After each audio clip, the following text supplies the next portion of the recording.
Bueno, hola, bienvenidas, bienvenidos. Estamos en un nuevo capítulo, el capítulo 3 de la temporada 4 del ciclo de conversación Momento. Acá nos acompaña Rafael Gendelman, artista, realizador audiovisual y docente de la Escuela de Arquitectura UTLA de la línea de titulación. Hola, Rafa. Hola Cam, ¿qué tal? Gracias por la invitación y, y nada, estoy muy contento de poder compartir un poco del trabajo aquí con la gente de la escuela. Voy a presentar tres proyectos hoy día. La idea es que igual sea como también un poco una conversación respecto a cada proyecto. Son tres proyectos que tienen cada uno sus pequeñas anotaciones y que son Sin Tierra, Dos Rábanos en las familias Mucho y Alidad y Heridad.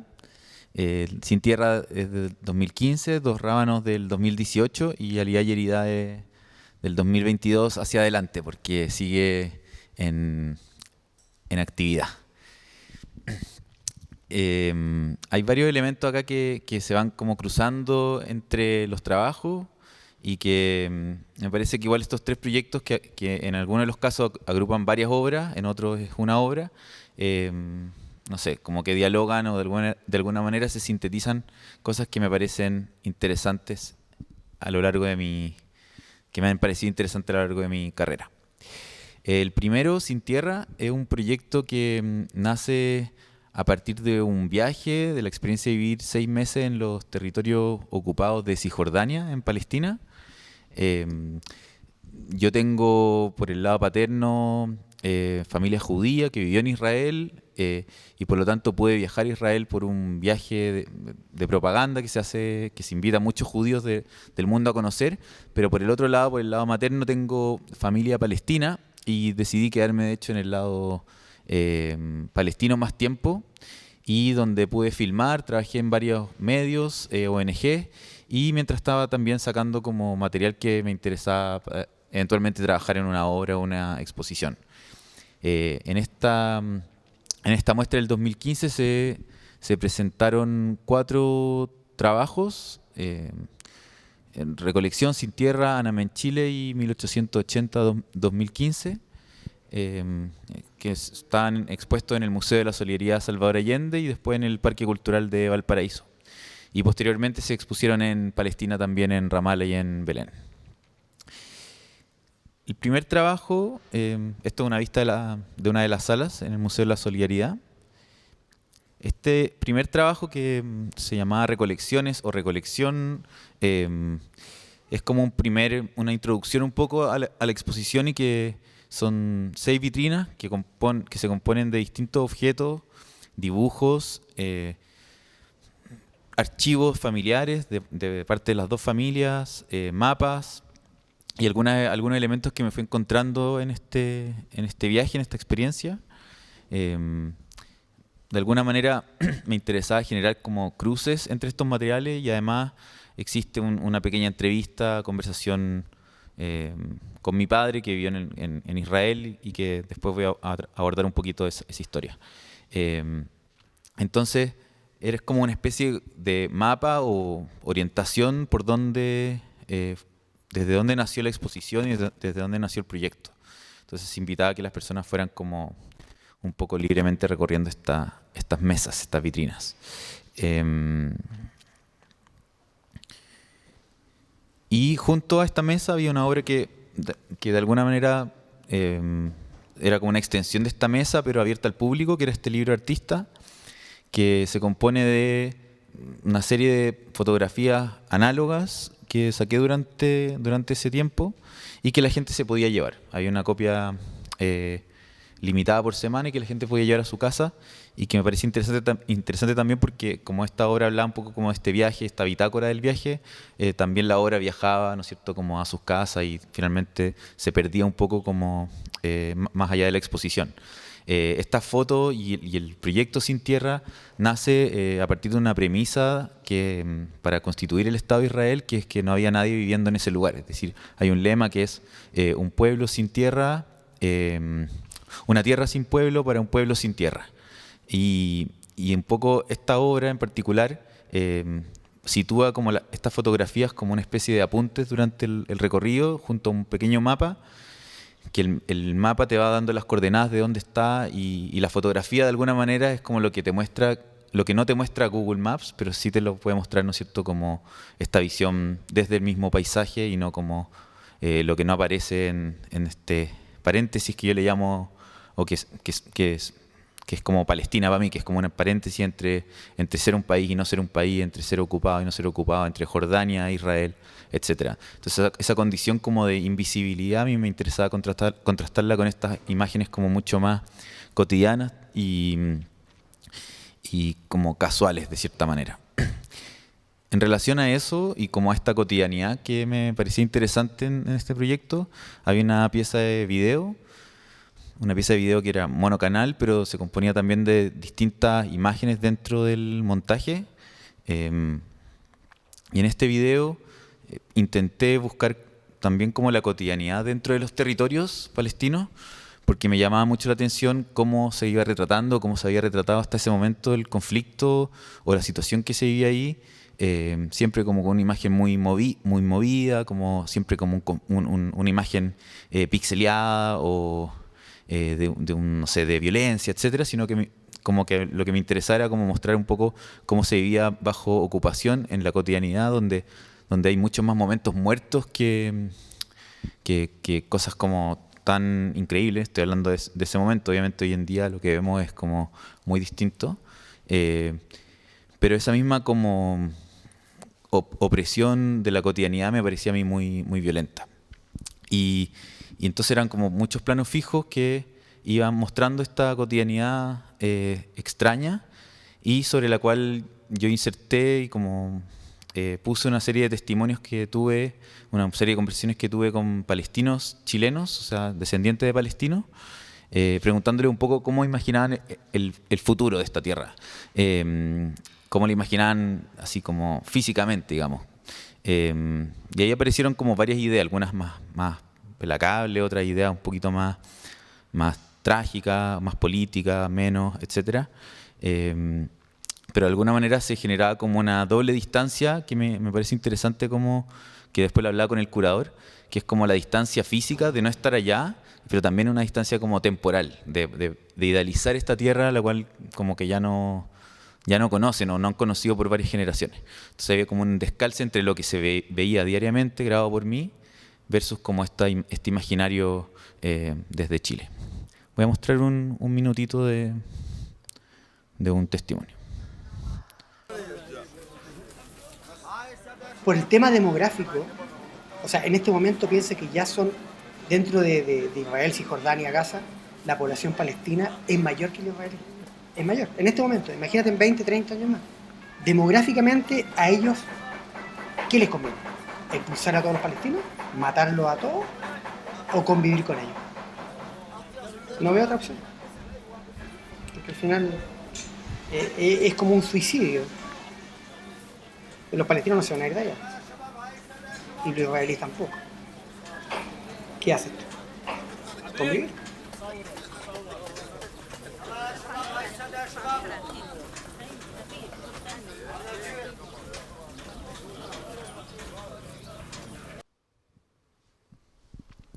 Y finalmente este trabajo, que era el cuarto de la exposición, que es como un gran mapa de 26 láminas en acuarela, que nace a partir de un mapa antiguo que existía justo antes de que existiera el proyecto contemporáneo de Israel, que es un mapa que hizo Alemania en su momento, haciendo una cartografía de Medio Oriente, y donde efectivamente se compone y uno puede entender, bueno, no se ve mucho, pero hay como varios puntos en el fondo, son como esos puntos rosados, que muestran las urbanizaciones que existían en ese momento, o sea, como los pueblos originales antes de que se empezara la migración sionista, y que me pareció muy interesante porque justo el año 1882, que fue 2 años después de este mapa, empieza la migración y se empieza un poco a transformar como el territorio.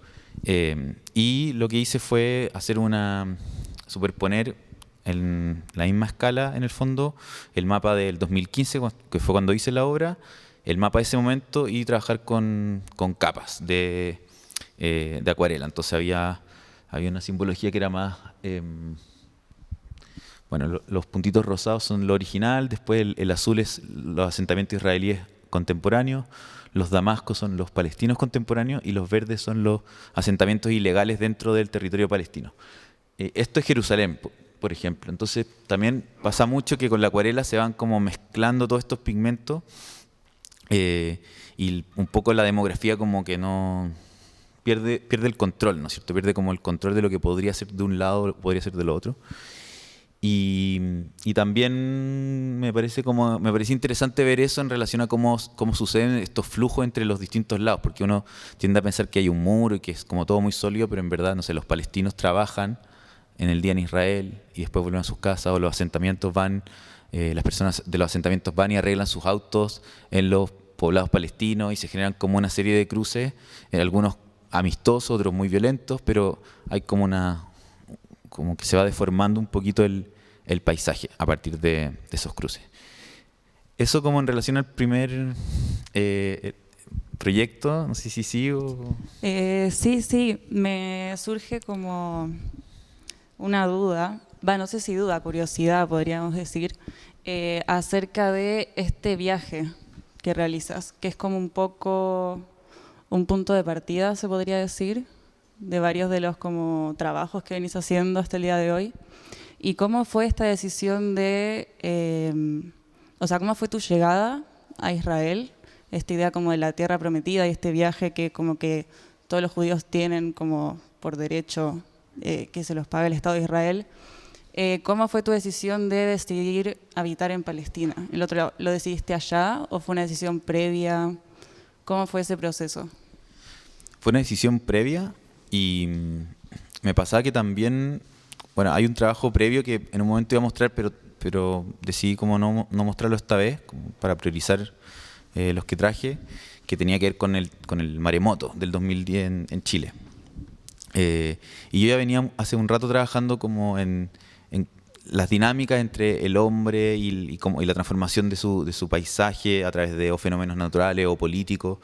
Y cuando después de ese trabajo empecé como a investigar mucho más el conflicto y lo que sucedía geográficamente y cartográficamente con Palestina, como que me voló un poco la cabeza y me dieron ganas de quedarme. Entonces cuando yo fui invitado de alguna manera postulé a este viaje para ir por el lado israelí, yo ya llevaba mi cámara y ya sabía un poco que quería después quedarme. No sabía exactamente dónde, pero sí sabía que quería cruzar y quedarme un tiempo y como filmar eso en principio. Ya, la idea como principal era filmar sin saber muy bien cómo, para qué o por qué, pero ir recopilando esta información.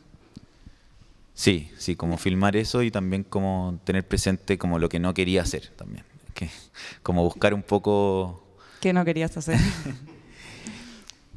No, como intentar... no sé, me interesaba mucho en ese momento como el plano fijo y la observación y como trabajar desde de eso y como ver lo que no te muestran en general los medios, como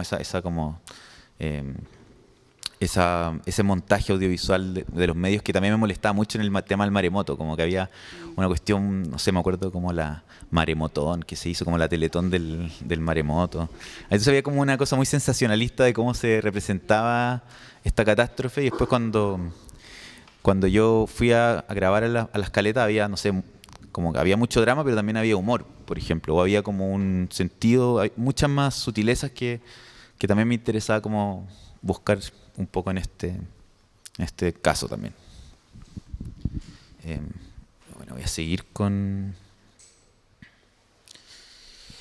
este segundo proyecto que también que es una obra en verdad, más que varias obras. Se llama Dos rábanos en la familia es mucho y en este caso parte desde un archivo que encontré en el Museo de la Memoria y parte también, los tres proyectos tienen que ver con algo biográfico o familiar. En en este caso, mi madre el año 85 fue secuestrada por la DICOMCAR, que era como la CNI de los carabineros. Fue justo 3 meses después del caso de degollado. Entonces fue como un momento bien especial y bien raro, y que generó como bastante revuelo a nivel mediático. Y lo que yo me encontré fue un archivo de teleanálisis en el Museo de la Memoria de mi familia, de esta noticia. Y yo sabía de una historia, pero como que nunca había tenido un registro tan vívido hasta ese momento de lo que había pasado. Yo sabía que a mi mamá la habían secuestrado y la habían encapuchado y la habían metido en un auto, en el fondo, y ella empezó a hacer una cuenta en su cabeza, y a través de esta cuenta logró dibujar el mapa de a dónde la llevaron.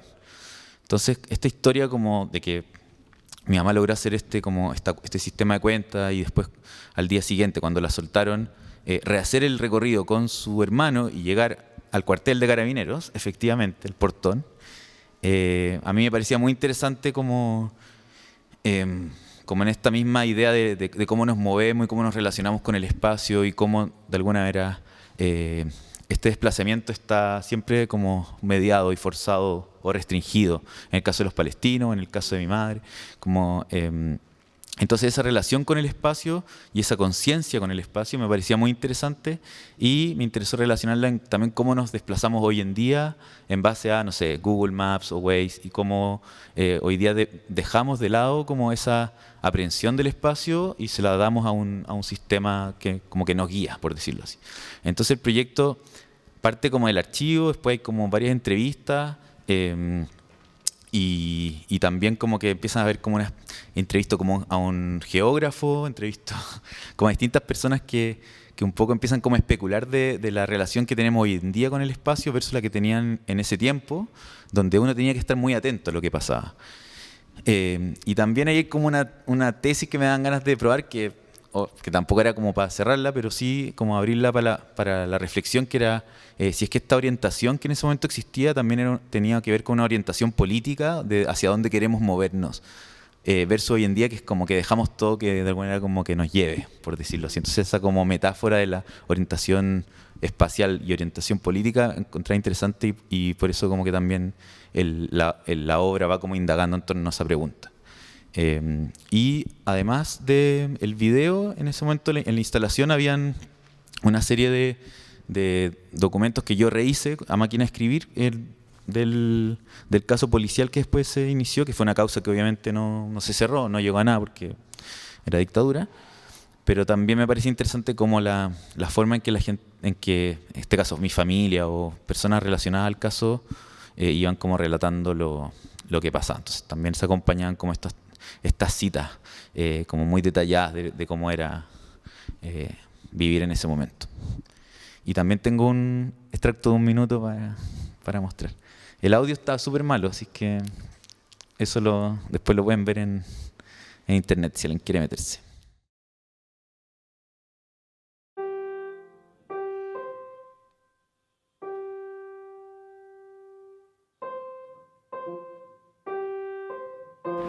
El 22 de abril, 3 semanas después de ocurridos los asesinatos de José Manuel Parada, Manuel Guerrero y Santiago Natino, la mano represiva atacó nuevamente.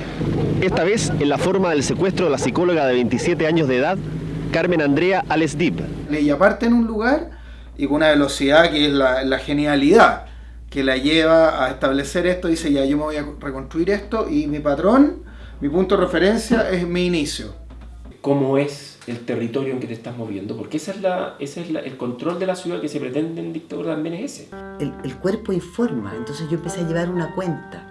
Empecé 1, 2, 3, 4, a la derecha, 5, 6, 7, 8, semáforo. Gira a la derecha en Rosario Norte.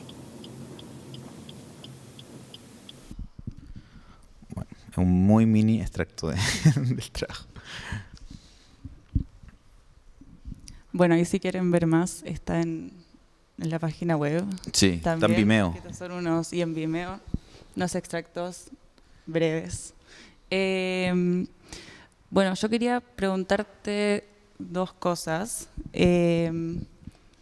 primero, ¿cómo fue que decidiste consultar como con geógrafos y otras personas como para ver otras maneras de ver o entender el espacio? Como por qué eso era importante para ti de entender, porque también no solo lo ves de distintas como disciplinas, la forma de entender el espacio, sino que también desde como distintas temporalidades, ¿no? Como lo vemos ahora, como lo veíamos antes. ¿Por qué se iba de abarcar todas estas variables? Es que yo creo que hay como que el video igual es como un ensayo abierto, entonces también como esas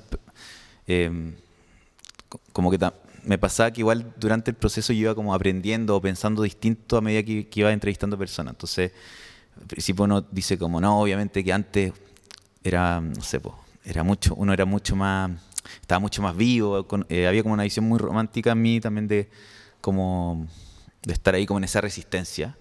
Pero también a medida que, no sé, hablando con personas, las tecnologías siempre van cambiando y siempre van moldeando, y no es que sea peor, ahora vamos a estar mal porque tenemos esta tecnología, sino que siempre uno como que se va adaptando, y como en esa tensión respecto a lo que va saliendo, está como la postura de uno, que de ahí uno va siendo como crítico hacia las cosas, pero no necesariamente oponerse y decir como esto es bueno, esto es malo. Entonces creo que como que la pregunta era bien abierta y yo tampoco la tenía muy clara desde un principio, entonces también me parece interesante ver como armar esta no sé, como árbol que se iba expandiendo a medida que la pregunta iba como creciendo. Y también me parecía que habían como muchos elementos, entonces no era solo el elemento como de denuncia política, que obviamente existe también y que me parece interesante el caso en particular y difundirlo, y como como muchos otros casos que me parece que son interesantes difundir y que todavía no han sido en muchos casos ni han sido llevados a la justicia, etcétera.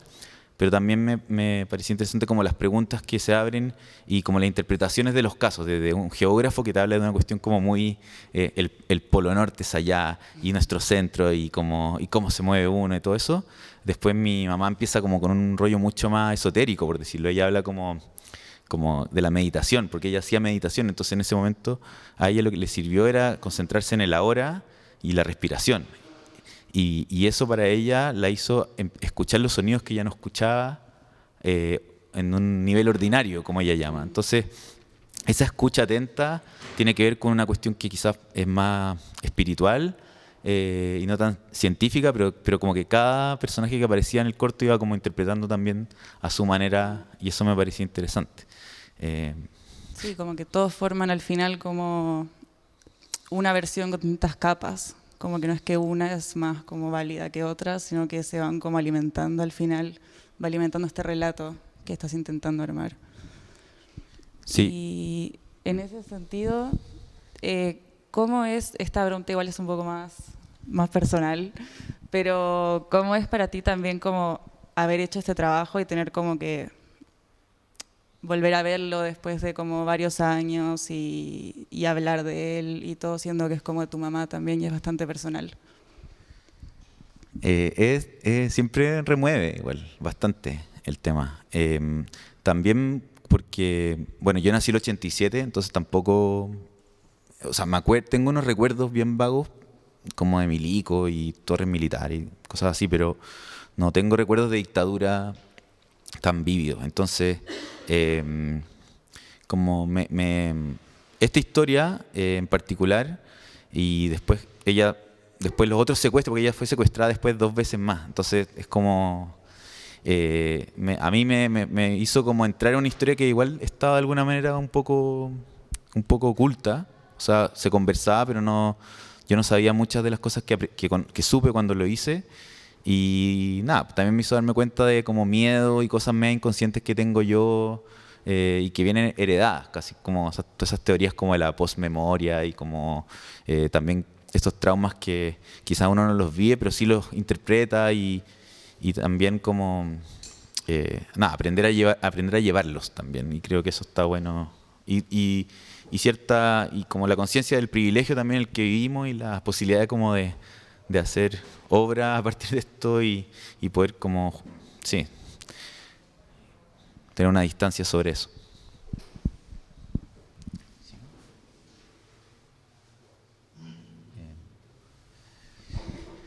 Y bueno, el último proyecto que traje se llama Aliá y Heridá, y son 2 obras. Una obra, una obra que es un libro de artista a partir de fotografías. También acá está como el tema del archivo bastante, y vuelvo al tema como el primer proyecto, que sería como Sin Tierra, pero ahora me interesaba ir hacia el otro lado y me encontré en este caso unos archivos también de mi abuela cuando se murió, de cuando ellos se fueron a vivir a Israel, y eran películas en Super 8, y muchas diapositivas también, y unos cuadernos de anotaciones, como unos diccionarios de cuando ella intentó aprender hebreo. Entonces estos archivos como que me motivaron un poco a irme como hacia el otro lado, por decirlo de una forma sencilla, y como a pensar críticamente la idea de Israel y la idea de irse a vivir a Israel, y qué significa como cambiarte de idioma y cambiarte de país y cambiarte como de cultura finalmente, porque por más que mi familia sea judía, igual mi papá nació en Chile. Entonces como que toda esa transformación a mí me parecía difícil e interesante de abordarla. Entonces el trabajo se compone como de dos partes. Una primera parte es este libro, que es como una especie de diccionario personal y bastante libre que hice de español hebreo, y que nace a partir de estos cuadernos que les contaba, donde hay una serie de palabras y frases que son como bien raras, y algunas son bien sugerentes también.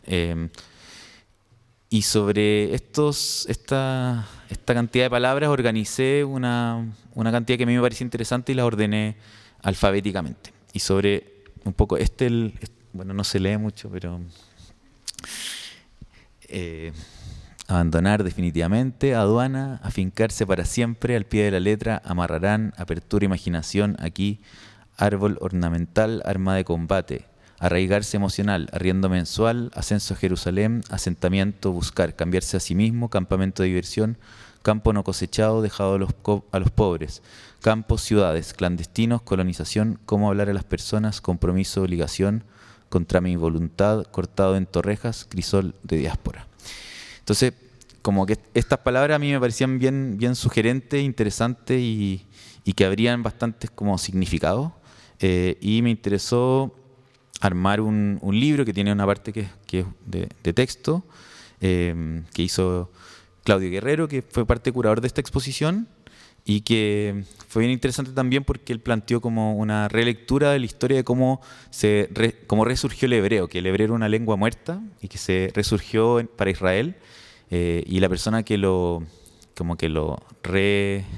reescribió en el fondo, porque había muchas palabras que había que hacer de nuevo, hizo un experimento con su hijo, bien macabro, que no le enseñó no le habló de ningún idioma excepto hebreo. Entonces el niño no se relacionó con nadie hasta que cumplió, no sé, 3 años, y ahí como que aprendió a hablar hebreo, y fue como, bueno, entonces hay como unos textos en el libro que también hablan un poco como de lo que significa crear un país y traerle una lengua que está como muerta, digamos.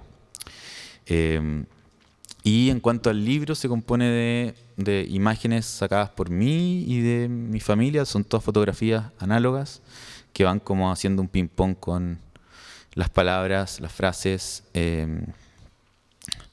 y como los significados que pueden traer. Son imágenes que son antiguas y algunas imágenes de ahora, algunas imágenes de Israel, de Palestina, algunas imágenes de Chile, de ahora y de antes, y se va como mezclando un poquito los tiempos, la geografía, y se genera algo que al principio uno no sabe, pero al final igual hay como un índice que uno puede entender a dónde pertenecen. Y finalmente el trabajo en video, que es un trabajo que todavía está en proceso y que partió siendo una videoinstalación y ahora está llegando a ser un documental, un largo. Se llama Aliá y Heridá, que significa subir. Aliá significa subir y migrar a Israel, y Heridá significa bajar y irse a Israel. Y es una metáfora en el fondo de como esta idea del judaísmo de la tierra prometida y cómo ascender espiritualmente, y que fue un poco el arco narrativo que vivió mi familia yéndose a vivir allá y después como decepcionado un poco de esta sociedad terminando en Chile décadas después. Entonces el video, la película funciona como yo intentando acercarme a esta idea de Israel, intento aprender hebreo, voy a los lugares de infancia de mi padre, después edito estas imágenes que me encontré archivo, filmo nuevas imágenes con la misma tecnología, entonces hay como un empate técnico entre las imágenes Super 8 del 70 con las imágenes de ahora, entonces se generan como cruces que aluden un poco a esta mezcla y ambigüedad en cierto sentido. Entonces hay como un arco narrativo en base al viaje, pero también en base como a la idea de Israel, de que en un momento era como una sociedad, tenía como un espíritu bien comunitario, el kibutz en los 70, y que el fin de los 70 con el auge de la derecha empiezan como a ocupar gran parte de Palestina, se militariza mucho más, y también es como análogo a lo que pasa un poco en Chile con Allende y después como la neoliberalización. Bueno, el estado neoliberal en el cual vivimos hoy en día. Entonces también hay como una especie de utopía y decepción de esa utopía en el video. Voy a mostrar un par de clips y con eso... Sí.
هاي مرحبا.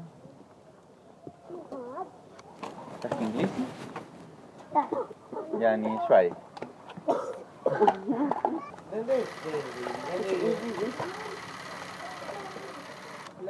Hi, how are you? Rafael.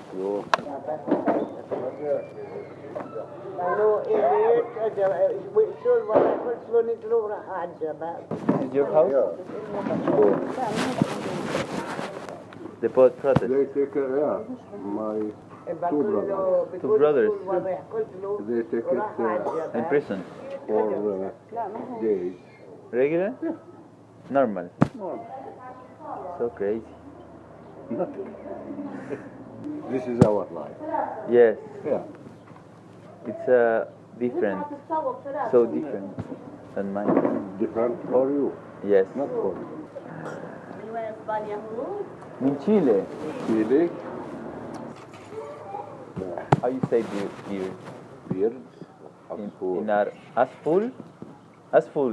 Asfur are Asfur. Asfur. حلوة Asfur. ينام. تشرب تي؟ ها؟ تي. drink. Okay. Okay. Navisal.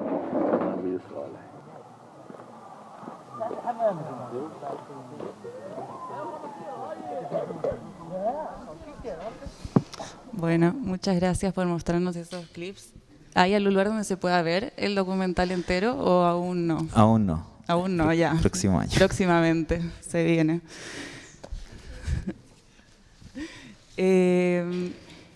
Bueno, primero agradecerte por mostrarnos parte de tu trabajo y por venir acá. Y claro, yo creo que queda bastante clara esta idea que tú dices de intentar como contar otra historia, ¿no? Desde afuera como que nosotros también vemos una misma forma en la que se habla de todo este territorio y de todas estas experiencias. Y me pasó que viendo como partes de tu documental como que no me había dado cuenta de lo necesario que era escuchar otras versiones, ¿no? No sé si como que me imagino que a ti te pasó lo mismo, de forma más personal también. Pero no sé si ese es como el objetivo que tú quieres lograr como con las personas, como cuál es tu... Bueno, sí, ¿cuál es tu objetivo un poco al hacer esto? ¿Hay uno o es simplemente como lo haces para ti y después si alguien lo ve ya tú lo sueltas? Igual yo creo que siempre hay algo como un interés personal como por conocer algo que yo no conocía en ese momento.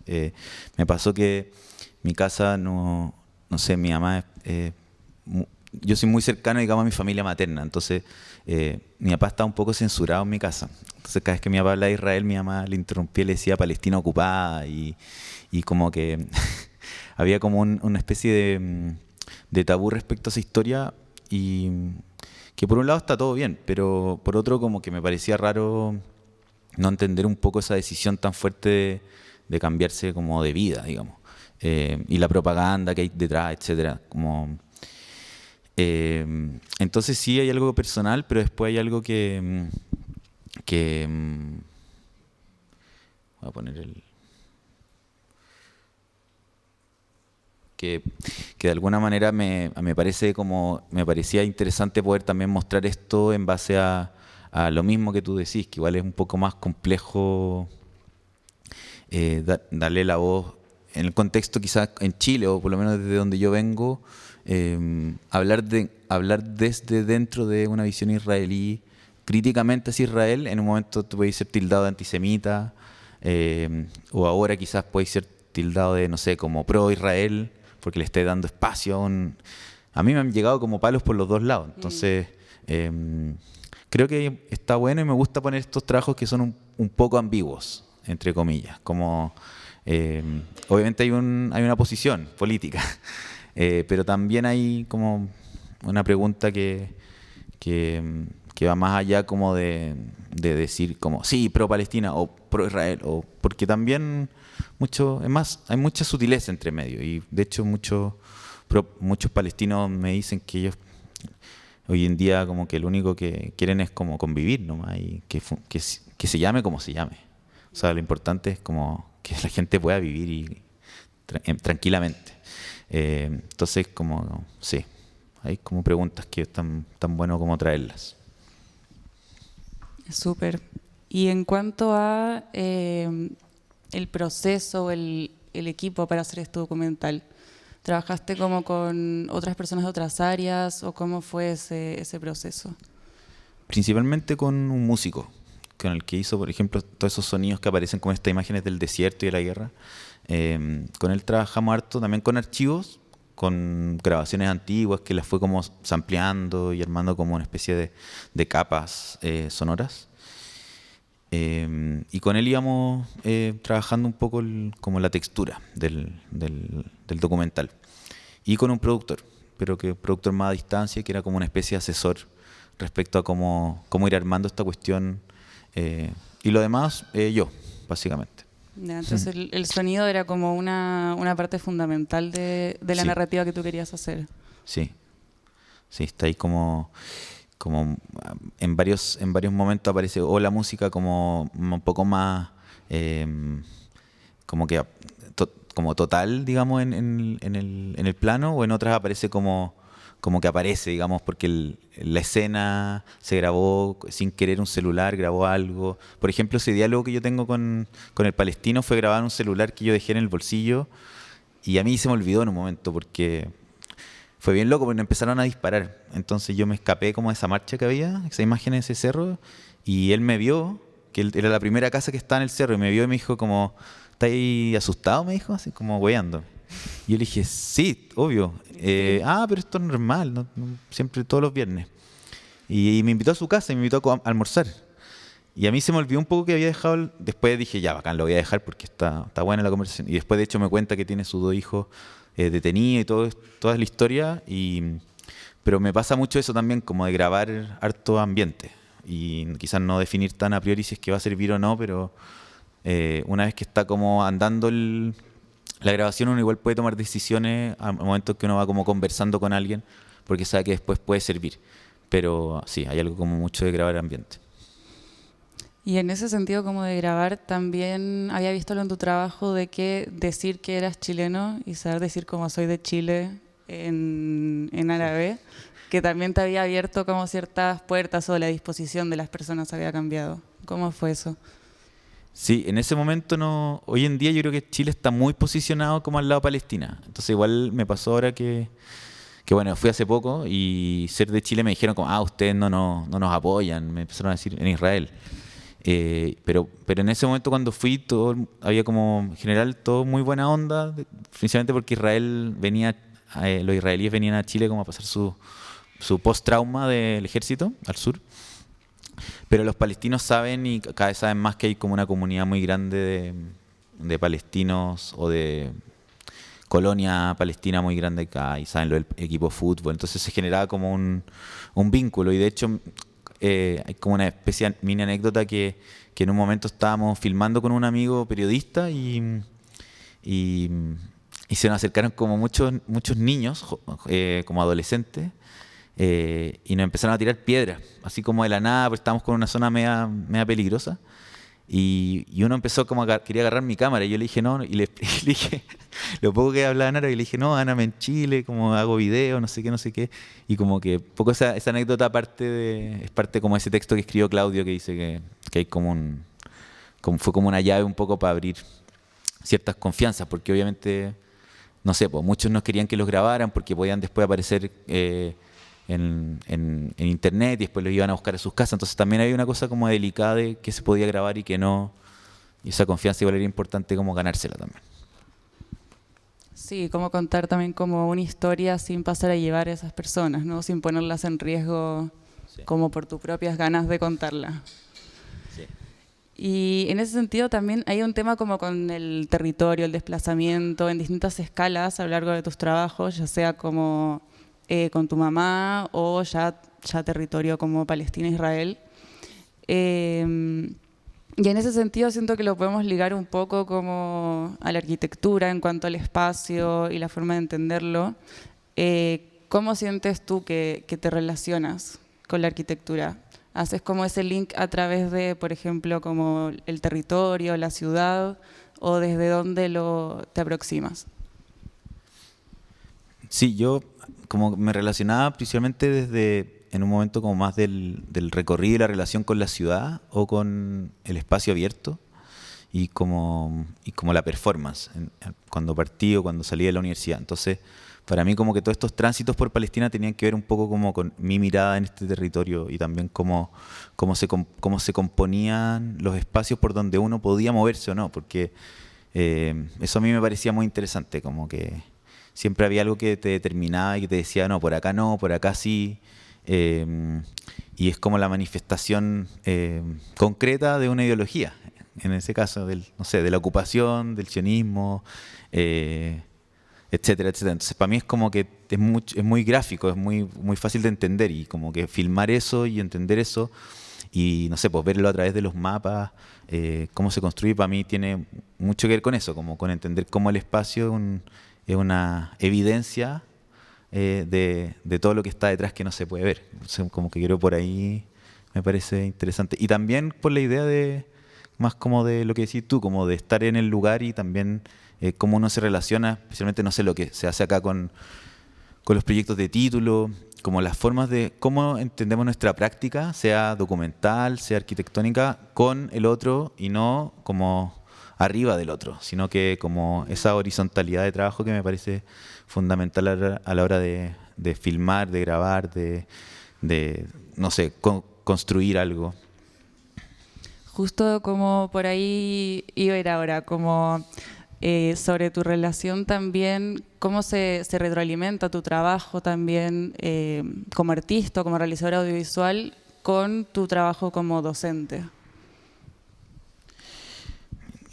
Yo creo que sí, yo creo que tiene que ver más con lo último. Creo que hay mucho de, no sé, me pasó también cuando hice un curso en la Católica como de video especialmente, en un optativo, de cómo ellos tenían sus proyectos de título, ¿no es cierto?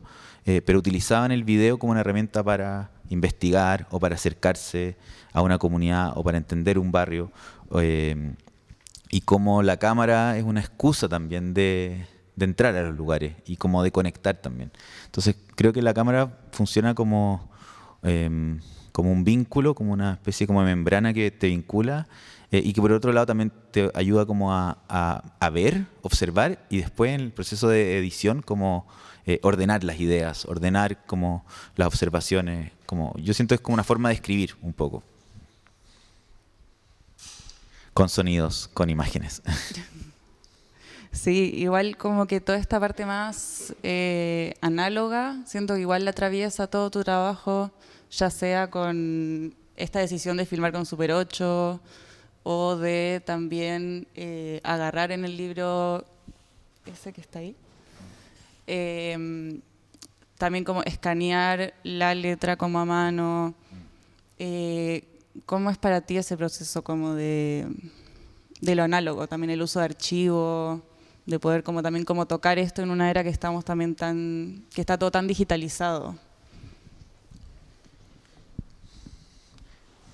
Yo creo que hay algo como en el error de lo análogo que me gusta, como cuando, no sé, por ejemplo el libro que está ahí arriba, que se los debo, les iba a traer hoy día los libros, pero hubo una complicación, pero ese libro, por ejemplo, son puras fotografías análogas y también cuando estaba en Palestina veía cómo los fotoperiodistas sacaban fotos en digital y no sé, pues había alguien que estaba herido y todos iban a ese lugar y veían las fotos en el momento, era como no, tengo que sacar otra y como una ansiedad de lo ideal que como que a mí no me interesaba. Entonces también la foto análoga me obligaba un poco a quizá una cosa muy romántica también, pero me obligaba como a no ver la imagen, o sea, era como sacarla y